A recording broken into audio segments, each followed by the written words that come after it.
जय आज हामी कहाँ आएको रे सुनिल अनिल आजको त्यहाँ बोल त के भन्नुपर्ने सबैजनालाई जय मसी है। अब हामी चाहिँ यो के भन्छ अरे यसलाई चर्चको पर्दा हामी धुन आइरहेका छौँ। यो ठ्याक्कै यो कालिकाबाट अलिकति अगाडि त्यहाँभन्दा त्यो अहिले ऊ ड्याम पनि के बनाइरहेको डोजरले। अनि को छ यहाँ धुनी त्यो नाम बताइदिनु सबै। अनि हाम्रो धुनी चाहिँ हाम्रो आदरणीय धुनाजु हुनुहुन्छ, अर्जुन दाई हुनुहुन्छ, हाम्रो अङ्कल हुनुहुन्छ, उता आन्टी खुट्टाले दिइरहनु भएको छ।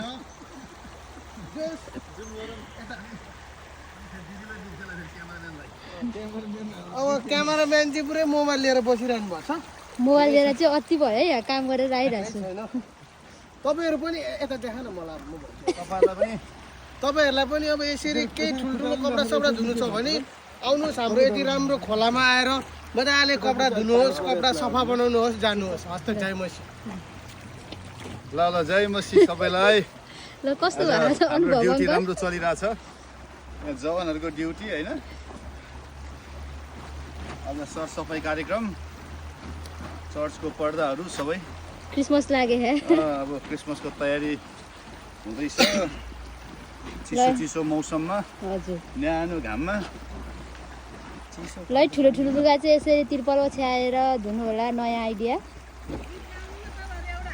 ल खोलाको पानी चाहिँ यस्तो राम्रो छ, धाराको भन्दा नि सफा।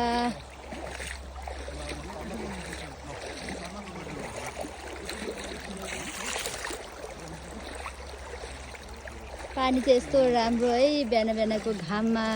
आन्टी कस्तो भइरहेको तपाईँलाई? पर्दाहरू धुन आएको यो धुँदै गर्दाखेरि चाहिँ अब चाहिँ क्रिसमस आयो है भनेर जस्तो हो है, फिल भइरहेको छ। चिसो चिसो पानीमा तातो तातो घाम है। मन तातो घाम हेर्नु होला है, पर्दाहरू धुँदैछौँ।